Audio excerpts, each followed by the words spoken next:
O carnaval é a maior festa popular do Brasil, mas para o movimento Levante Mulheres Vivas, ele é também o cenário de uma ocupação necessária. Olha só que legal. Com o lema Mulheres Vivas, o grupo leva para as ruas de diversas cidades brasileiras uma demanda urgentíssima: a segurança e o respeito às mulheres nos espaços públicos de forma orgânica e voluntária. O Levante se une à tradicional campanha Não é Não e conta com o apoio da Comissão Feminina de Carnaval de São Paulo. A estratégia é ocupar a folia de forma itinerante com estandartes, tatuagens temporárias e uma marchinha original composta por Fernanda Maia, que promete ser o hino dessa resistência. Em São Paulo, a presença já está confirmada em grandes palcos da folia, com o grupo subindo nos trios de blocos como Casa Comigo e o Bloco do Adorno. Para conversar sobre essa mobilização e como o carnaval se torna uma ferramenta de luta, recebemos agora Raquel Ripani, do Levante Mulheres Vivas. Raquel, muito bem-vinda. Honrado em recebê-la aqui. Já estamos em ritmo de carnaval, né? E o nosso carnaval passa também pela conscientização e pela luta diária. Muito boa tarde, tudo bem, Raquel? Tudo bem, muito obrigada por estar nos recebendo, por estar falando sobre o tema da segurança das mulheres e contra a misoginia e a violência de todos os tipos. Muito obrigada, a gente está muito feliz de estar continuando o Levante, que começou em dezembro de 2025, com uma marcha histórica, que a gente levou aqui em São Paulo 35 mil mulheres e homens para as ruas da Paulista no dia 7 de dezembro. O Levante aconteceu em mais de 100 cidades do Brasil, em resposta a esse aumento de crueldade nos feminicídios que a gente vive no Brasil diariamente, como uma exigência da sociedade para que os poderes públicos, legislativo, judiciário e executivo, levem em conta que as mulheres precisam estar vivas para poder cuidar do futuro da nação, junto com os bons homens, que, como é o seu caso, estão se posicionando contra a violência contra mulheres. E a gente queria dar continuidade a esse assunto, entrando em 2026, pensando em mais uma manifestação, e aí a gente se deu conta que já existe uma grande manifestação popular que acontece no Brasil no começo do ano, que é o Carnaval, e que sempre foi um ato de ocupação do espaço público, um ato político de existir, porque para uma mulher sair na rua já é um ato político, e é um ato da vontade do povo, né? O povo diz o que ele quer, com as suas fantasias, com as suas marchinhas, com a suspensão por aqueles dias de trabalho para a gente poder se expressar. Então a gente entende que, como no livro da Beatriz Moisés, que diz que festa é guerra, guerra é festa, porque as populações originárias de todas as Américas sempre fazem uma grande festa antes de ir para uma guerra e sempre, depois de voltar de uma guerra, também fazem uma festa. Eles não diferenciam entre a experiência coletiva da festa e a experiência coletiva da luta. Então, a gente entendeu que a gente deveria ocupar o espaço público falando do Não é Não, que já é uma campanha que tem anos, que está dizendo pela segurança das mulheres durante o carnaval, que, aliás, é como todas as mulheres deveriam estar seguras todos os dias, mas no carnaval, contando com a suspensão de regras sociais, a gente quer usar isso a nosso favor e dizer mulheres ocupando espaço público, mulheres vivas, crianças seguras, homens plenos, a gente quer todo mundo junto nesse carnaval cantando a nossa marchinha e lembrando que é um exercício de cidadania ocupar o espaço público e exigir o que a gente quer das pessoas que devem nos representar nos espaços de poder. Muito bem, Raquel. Como você falou, eu absolutamente concordo contigo que a celebração faz parte do ritual da luta. E nós precisamos sempre levar isso a sério, porque é sempre como se fosse uma engrenagem. Se você não celebrar, você não completou o ciclo da luta. Eu acredito muito nisso e cobro muitas pessoas de celebrarem. A festa, uma das maiores do mundo, né, numa perspectiva de expressão popular, que é o carnaval, é muito apropriado para essa discussão, até porque, né, nós vivemos um mundo hoje com uma extrema-direita cada vez mais desavergonhada das suas posições machistas, homofóbicas e etc. Então, nada melhor do que a gente ter o carnaval estrategicamente como um campo de luta. Eu me lembro que assim que o ex-presidente assumiu em 2019, logo em seguida veio o Carnaval, e eles tentaram, de todas as formas, marginalizar, criminalizar o Carnaval. Eu me lembro que saiu uma campanha com os mais extremistas, na época a ministra Damares e etc., aquela turma, né, de atacar essa festa. E agora nós temos uma diferença muito simbólica, que são os movimentos sociais com as pautas progressistas e humanistas se mobilizando. Bom, Raquel, dito isso, eu quero te perguntar qual a tua expectativa em relação a esse novo pacto lançado hoje, né? Parece que o pacto ele aparece com muita novidade, mas na minha avaliação ali não tem muita novidade, não. Né? É importante, evidentemente, a gente fazer um pacto, fazer um ato, o presidente da República se envolver com isso, os três poderes. Agora, essas pautas são muito antigas. Como é que você está avaliando agora a postura, né, das instituições de comprarem essa briga e colocarem como uma política pública prioritária? Como é que você vê essa questão, Raquel? Eu senti que o executivo, especificamente na figura do presidente do Brasil, foi o que respondeu mais prontamente à demanda da sociedade civil, que foi evidenciada com o Levante, que é a necessidade de proteção efetiva a mulheres. Então, desde o Levante, a gente viu uma campanha onde o Ministério da Mulher fez para o fim do ano, que seria Mulheres Vivas, usando o lema do Levante Mulheres Vivas, o que nos deixa muito felizes.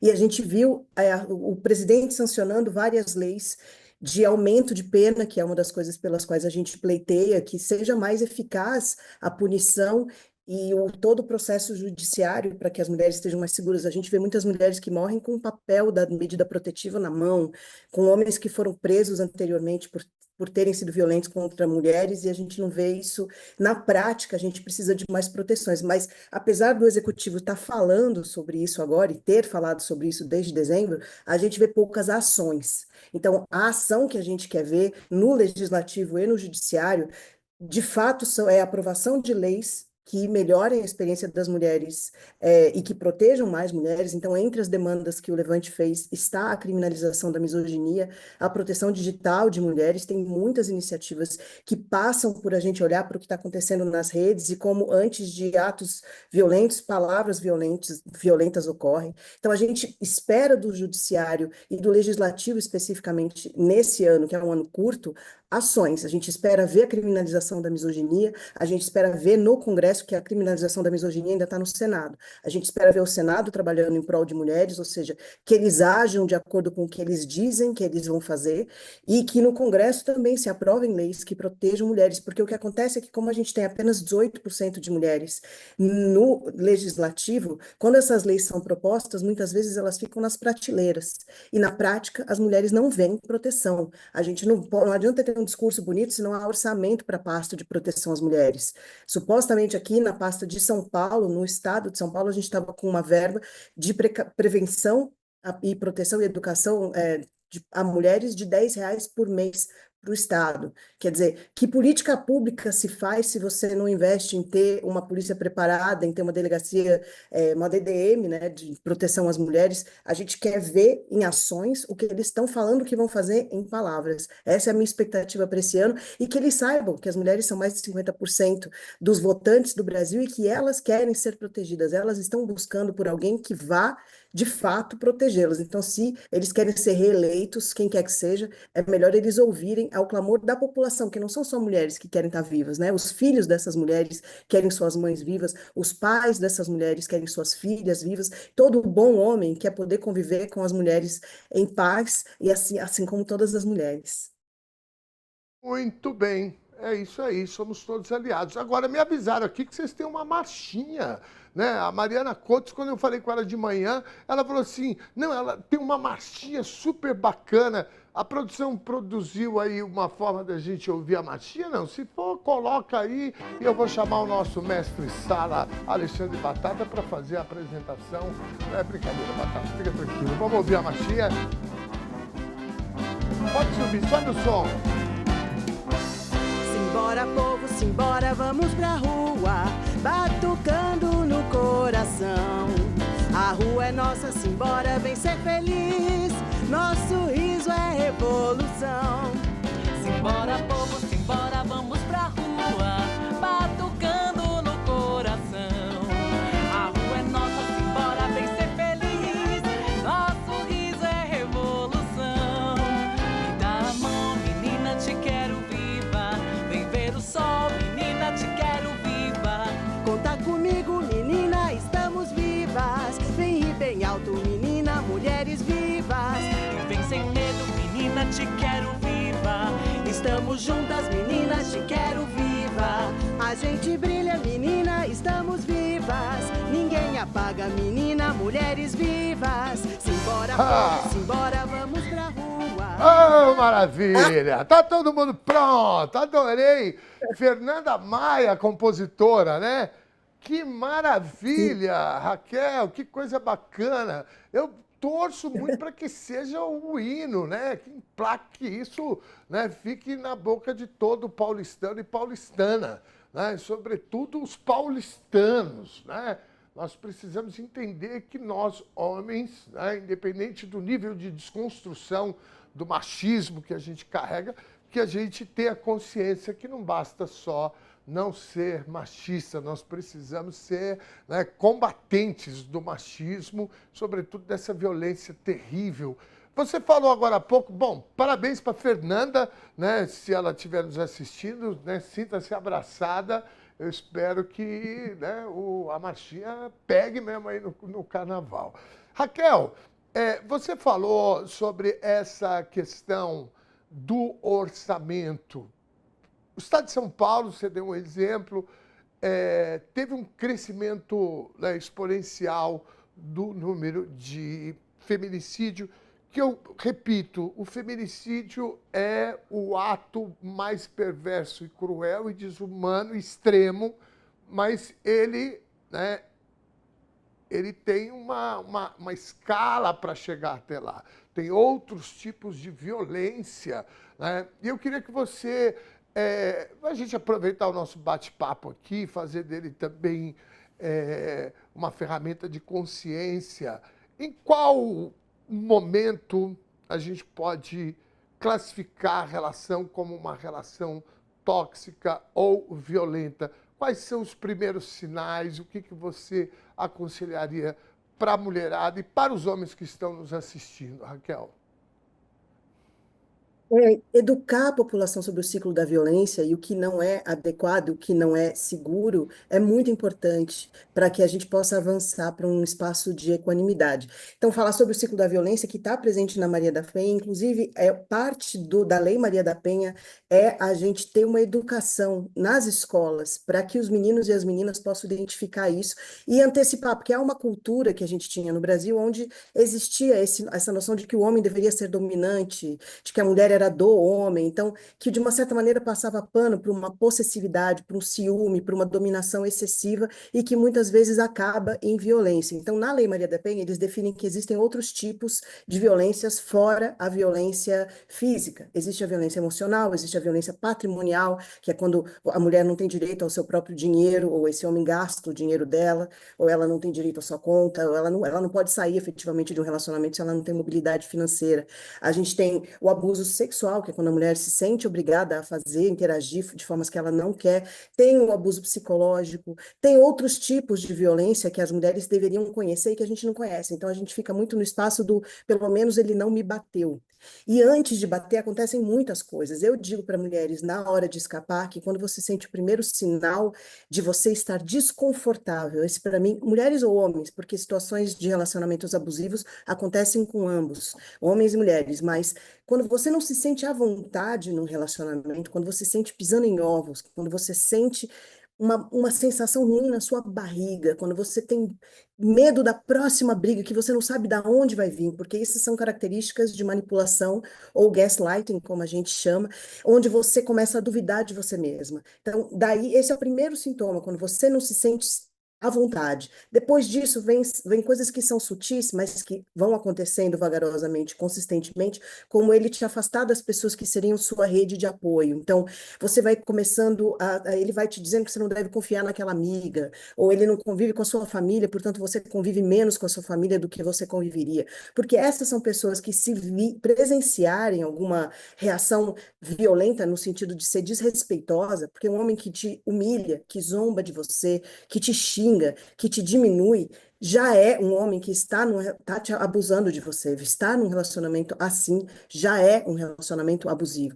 E ele vai fingir que isso é proteção, quando na verdade é controle. Então, aprender a nomear isso e a reconhecer essas situações, para muitas mulheres pode ser a diferença entre a vida e a morte. E cedo, porque no começo você consegue escapar, depois que você se acostumar a ser maltratada, depois que ele te xinga, depois que ele dá um soco numa porta, depois que ele maltrata um animal de estimação, por exemplo, depois disso vai ser você que vai apanhar. Eles falam sempre isso, né? Que antes de um cachorro morder, ele late. Então, por isso que a gente fala sobre a criminalização da misoginia também, porque antes de atos violentos vem palavras violentas. Então, preste atenção nos sinais e esteja segura. Se você sentir na sua barriga que você não está à vontade de um relacionamento, esse relacionamento não é um bom relacionamento para você.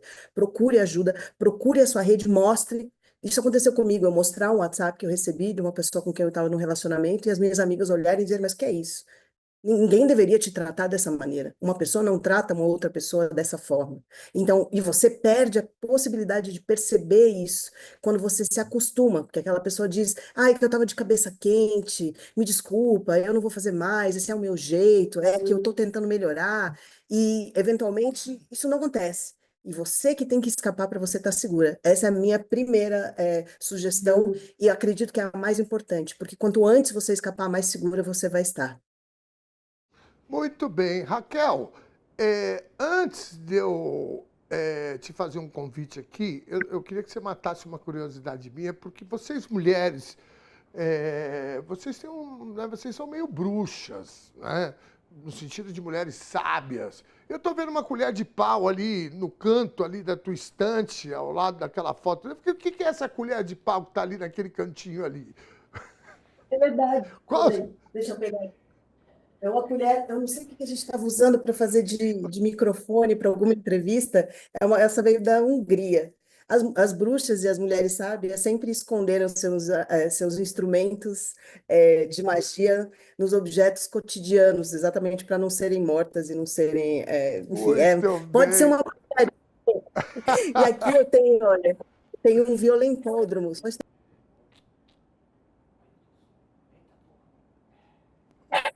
Perdão. Eu tenho um violentódromo aqui, que é um índice. Maravilha! Olha isso! Você falou Que disso e eu estava do lado maravilha! do. Interessante, né? Muito bacana, muito bacana. Muito legal. E mostra para mulheres a hora que elas devem escapar do relacionamento, a hora que elas devem começar a prestar atenção Que e a hora que elas estão em maravilha! Eu não risco. conhecia esse material. Novamente. Muito bem. É muito Raquel, bacana. o convite é o seguinte: março, nós faremos. Eu tenho a honra e o privilégio de apresentar um outro programa, aliás, um programa, porque esse aqui é um jornal semanal aqui na TVT, onde a gente tem 1 hora de bate-papo. O programa se chama Conversa Sem Curva. E, tradicionalmente, no mês de março, a gente, obviamente, abre todos os espaços para discussões, né, com mulheres sobre os diversos tipos de problemas que, infelizmente, ainda estão aí na nossa sociedade. Então, eu queria te fazer esse convite. Para março, a gente reservar aí um dia para a gente fazer essa gravação com você, né? A gente vai ter delegada de polícia, sociólogas, filósofas, e vamos ter tempo para a gente, né, conversar muito sobre isso, porque é uma forma, né, da gente prestigiar não só vocês, mas, sobretudo, dar destaque a essas doenças sociais que a gente tem, que, como sendo uma doença social, faz parte do conjunto da sociedade. A nossa produção já está aqui ouvindo e vamos ver se a gente casa as agendas. Vai ser uma honra receber você, como foi agora, um papo muito importante e pedagógico e didático, né? E a gente espera que o público que está em casa, né, tenha essa mesma sensação que nós aqui estamos tendo. Queria que você fechasse dando um recado para os foliões e folionas desse carnaval.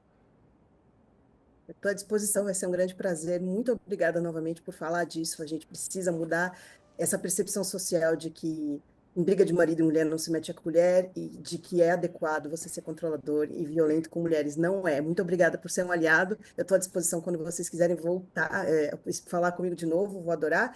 E nesse carnaval, mulheres estejam seguras. Entrem no perfil do @Levante Mulheres Vivas, tem o meu perfil, @Rachel Ripani também. A gente vai estar falando onde a gente vai estar se movimentando. A gente tem um drive com as nossas tatus de carnaval, com Não é Não, Mulheres Vivas, nos queremos vivas e mulheres juntas. Temos também a marchinha disponível gratuitamente para ser tocada por bloquinhos. Ela vai estar disponível para todo mundo que quiser tocar e ouvir e amplificar essa mensagem. Esteja com a gente nessa campanha por mulheres vivas, crianças seguras e homens plenos. Uma sociedade melhor para o Brasil inteiro. Muito obrigada. Muito bem. Me corrigindo aqui, foliões e foliãs. Um beijo gigante para você, um excelente carnaval. A gente se fala em breve. Obrigado, Raquel. Muito obrigada. Até já.